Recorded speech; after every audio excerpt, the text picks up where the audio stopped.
Le fils égaré se mit donc à dire, jamais nul ne lui en avait parlé.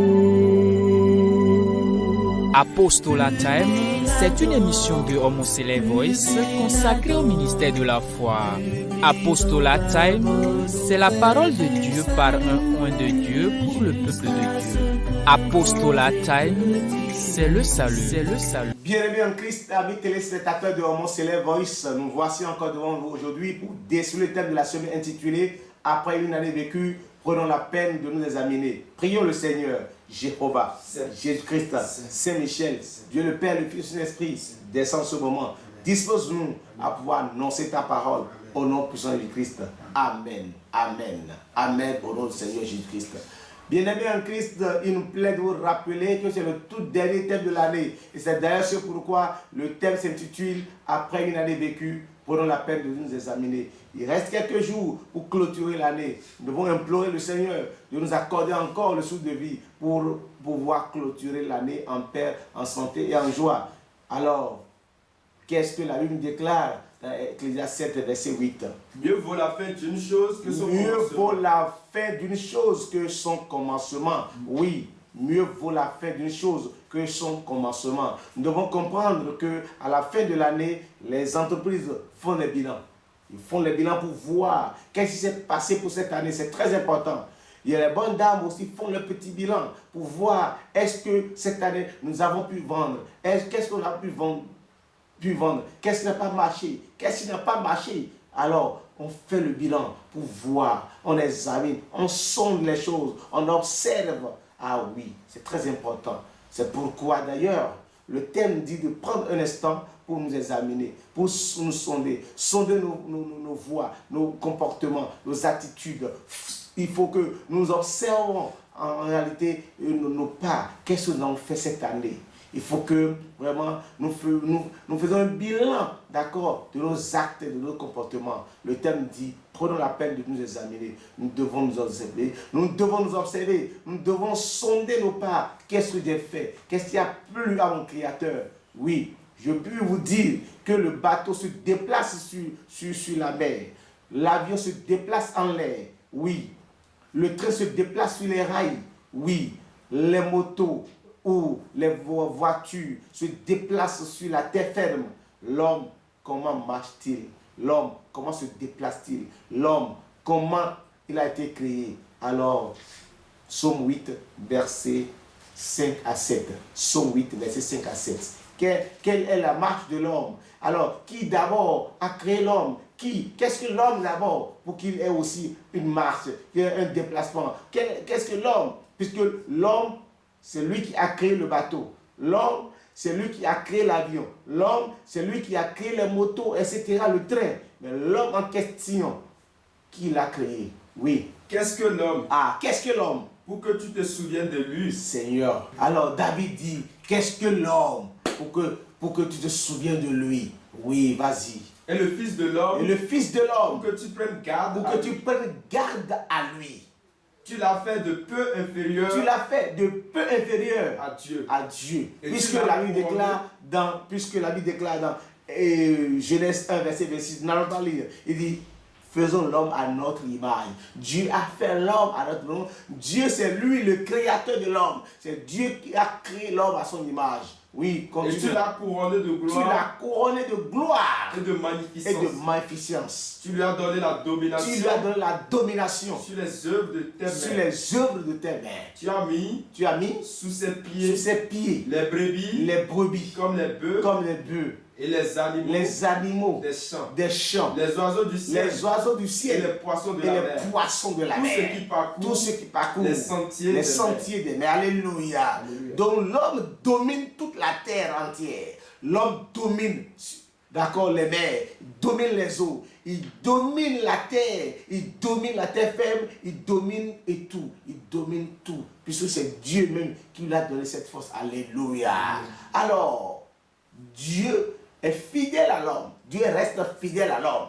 Dieu a créé l'homme. Il dit maintenant, puisque tu es créé, qu'est-ce que toi tu dois faire? Quelle est ta marche? Quel sera ton comportement? Quelle sera ton attitude envers moi? Qu'est-ce que tu vas faire pour que je me plaise à toi? Josué 1, verset 8. Josué 1, verset 8. Que ce livre de la loi... Alors, puisque Dieu a créé l'homme, il lui a créé l'homme, son destin, il lui a donné quelque chose. Il a dit, quand on parle maintenant de la clé de l'homme, comment l'homme doit-il marcher? C'est sûr, l'homme doit suivre les commandements de Dieu, les préceptes de Dieu. Il lui a donné, il lui a donné un livre. Il dit maintenant, c'est ce livre qui sera ta clé. C'est ce livre qui sera un espace, d'accord, dans lequel tu dois marcher. Il dit que ce livre de la loi ne s'éloigne point de ta bouche. Médite-le jour et nuit. Alors, médite-le jour et nuit. Pour agir fidèlement. Pour agir fidèlement. Selon tout ce qui est écrit. Car c'est alors que tu auras du succès dans tes entreprises. C'est alors que tu réussiras. Alléluia. Donc l'homme pour réussir dans sa vie, l'homme pour marcher dans sa vie, l'homme pour se conduire ou pour conduire sa vie, doit suivre les commandements de Dieu, les prescriptions de Dieu. Et l'homme doit reconnaître qu'il a un créateur. L'homme doit reconnaître qu'il a un Dieu et que c'est lui qu'il doit adorer. Il doit reconnaître qu'il y a un Dieu seul et lui seul. Alléluia. C'est très important. Il doit reconnaître qu'il a un seul Dieu. 1 Corinthiens 8, versets 5 à 6. 1 Corinthiens 8, 5 à 6. Le thème dit, après une année vécue, prenons la peine de nous examiner. Car s'il est des êtres qui sont appelés Dieu, s'il est des êtres qui sont appelés Dieu, soit dans le ciel, soit sur la terre, comme il existe réellement plusieurs dieux et plusieurs seigneurs, néanmoins pour toi homme, pour toi chrétien, pour toi, enfant de Dieu, tu dois savoir. Il n'y a qu'un seul Dieu. Alléluia. Tu dois savoir qu'il y a un seul Dieu, un unique Dieu. Il n'y a pas de Dieu. Il y a un seul Dieu. Tu dois adorer ton Seigneur de toute ta foi, de toute ta pensée. Tu reconnais que c'est lui seul qui a créé le ciel et la terre. Est-ce que lorsque tu fais un bilan intellectuel, un bilan psychologique, est-ce que tu reconnais réellement que tu as suivi la voie de Dieu? Ou tu ne t'es pas écarté de la voie de Dieu? Ou est-ce que tu as suivi la voie de Dieu?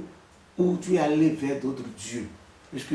Ou par tes faits, par tes gestes, tu as adoré d'autres dieux? C'est très important. La Bible déclare que les enfants de Dieu, on ne les reconnaît pas leurs actes. Les enfants du diable, on ne les reconnaît pas leurs actes aussi. Tes actes, tes actes ont glorifié pendant toute cette année? Tes actes ont glorifié Dieu? C'est très important. Puisque Dieu reste fidèle à nous. Et il ne veut pas notre mort. Et il veut notre évolution. Il veut notre suivi. Il est notre coach. Et il nous observe à tout instant. Est-ce que nous donnons la gloire à lui? Est-ce que nos comportements reflètent que réellement nous sommes de Dieu? C'est de ça qu'il s'agit. C'est de ça qu'il s'agit. Le thème dit, après une année vécue, pour nous la peine de nous examiner. Nous devons examiner nos comportements pour voir si réellement nous sommes sur le droit chemin. C'est très important. Alors, qu'est-ce que Dieu dit? Dieu, lui, il reste fidèle à nous. Et il veut notre bonheur. Ésaïe 45, verset 5. Je suis l'Éternel. Donc Dieu dit, je suis l'Éternel. Et il n'y en a point d'autre. Il n'y en a point d'autre. Or moi, il n'y a point de Dieu. Il n'y a point de Dieu. Ésaïe 42, verset 8. Est-ce que tu n'as pas promis des regards inquiets vers d'autres dieux? Je suis l'Éternel. Je suis l'Éternel. C'est là mon nom. C'est là mon nom. Et je ne donnerai pas ma gloire à un autre Dieu. Ni mon honneur aux idoles. Dieu est un Dieu jaloux. Il ne donne jamais sa gloire à un autre Dieu. Bien-aimé en Christ, il faut que tes comportements reflètent que tu es de Dieu. 1 Jean 3, verset 8. 1 Jean 3, 7, 8. 1 Jean 3, 7, 8. 1 Jean 3, verset 7 à 8. Qu'est-ce que la Bible déclare? Oui, 1 Jean 3, 7 à 8. Petits enfants, que personne ne vous séduise. Que personne ne vous séduise. Celui qui pratique la justice, est juste. Est juste. Comme lui-même est juste. Celui qui pêche, est du diable. Car le diable pêche. Le diable a péché. Dès le commencement. Le Fils de Dieu apparu afin de détruire les œuvres du diable. Alléluia. C'est pour l'enfant nous est né. Le Fils de Dieu nous est né. Nous sommes allés à sa naissance le rencontrer. Il est né pour détruire les œuvres du diable. Est-ce que jusque-là, tu as cessé de continuer dans les ténèbres? Le Christ est venu apporter la lumière. Il est venu apporter la lumière, amener la paix. Là où il y avait le désordre, ou là où il y avait le malheur, il a amené la paix. Mais est-ce que toi-même tu reflètes cette paix-là? Est-ce que toi-même tu reflètes cette lumière que le Christ a amenée? C'est de ça qu'il s'agit. Quand nous disons que nous sommes enfants, allez-y. Oui. Quiconque est né de Dieu ne pratique pas le péché. Parce que la semence de Dieu demeure en lui. Et il ne peut pécher parce qu'il est né de Dieu. Ah, quand tu continues de pécher, est-ce que tu vas dire que tu es toujours pour Dieu? Non, tu es déjà pour le diable. Parce que tes comportements, tes attitudes, tes manières de faire reflètent le désir du diable, les commandements du diable. Celui qui est de Dieu, à la semence de Dieu en lui, il ne peut pas pécher. Parce que Dieu en lui, Jésus-Christ est venu pour nous sauver, pour nous donner la lumière. Nous devons refléter comme les enfants de lumière. Éphésiens 5, verset 8. Nous devons refléter comme les enfants de lumière. C'est là les âmes dont on parle. Nous devons les amener. Nous devons voir réellement si nous sommes de la lumière. La Bible déclare, vous êtes la lumière du monde. Est-ce que tes manières reflètent toute une année? Nous sommes en train de passer bientôt quelques jours, nous avons fini l'année. Est-ce que réellement nous avons reflété la lumière dont on parle? Oui. Éphésiens 5, verset 8. Autrefois, vous étiez ténèbres. Lorsque le Christ n'était pas né pour nous, nous étions ténèbres. Et maintenant, lorsque le Christ est venu, il a apporté la lumière. Vous êtes lumière dans le Seigneur. Alléluia. Oui. Marchez comme les enfants de la lumière. Marcher comme les enfants de lumière. Oui. Car le fruit de la lumière, consiste en toute sorte de bonté, de justice et de vérité. Là où il y a la vérité, nous devons être là. Là où il y a la justice, nous devons être là. Là où il y a la bonté, nous devons être là, oui. Examinez ce qui est agréable au Seigneur. Alléluia. Nous devons examiner ce qui est agréable au Seigneur. Nous devons courir vers la paix. Ce que Dieu veut, c'est ce sera notre volonté, notre vouloir. Ce que Dieu veut, nous devons aussi vouloir cela. Nous devons aussi vouloir cela, oui. Et ne prenez point part aux œuvres infructueuses des ténèbres. Puisque nous ne sommes plus de ténèbres, nous devons les condamner. Nous devons condamner les œuvres des ténèbres, oui. Car il est honteux de dire ce qu'ils font en secret. Mais tout ce qui est condamné est manifesté par la lumière. Car tout ce qui est manifesté est lumière. Alléluia. Alors, bien-aimé en Christ, pour clôturer ce thème et le tout dernier thème alors de l'année, je peux te dire simplement que les gens peuvent te soupçonner, être peut-être pécheur, être peut-être adultère, ils peuvent te soupçonner, être menteur, être voleur. Mais lorsqu'ils s'approchent de toi, qu'ils remarquent que tu as de bonnes œuvres, c'est très important. 1 Pierre 2, verset 12. 1 Pierre 2, verset 12. Ayez au milieu des païens, une bonne conduite. Nous devons avoir une bonne conduite. C'est de ça qu'il s'agit parce que nous sommes de la lumière. Le Christ est né pour nous. Il a amené la lumière. La Bible déclare que la lumière luise dans les ténèbres. Nous sommes lumière aujourd'hui, oui. Afin que là, alors, nous devons avoir une bonne conduite parmi les païens, afin que là, Même où il vous calomnie. Même où il nous calomnie. Comme si vous étiez des malfaiteurs. Il dit des médisants sur nous, comme si nous étions des malfaiteurs. Il remarque de bonnes œuvres. Et glorifie Dieu. Alléluia. Pour glorifier Dieu au jour où il les visitera. Que Dieu nous bénisse. Amen. Que Dieu nous aide Amen. à clôturer cette année en bonté, en paix et en joie au nom puissant de Jésus-Christ. Amen. Jéhovah, Jésus-Christ, Saint-Michel, Dieu le Père, le Fils et l'Esprit, assiste nous Seigneur. Amen. Que cette parole puisse nous grandir. Amen. Au nom de Jésus-Christ. Amen. Amen. Amen. Au Seigneur Jésus-Christ. Alléluia. Le fils égaré se mit donc à dire, jamais nul ne lui en avait parlé.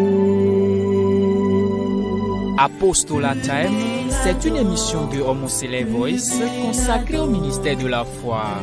Apostolat Time, c'est la parole de Dieu par un oint de Dieu pour le peuple de Dieu. Apostolat Time, c'est le salut.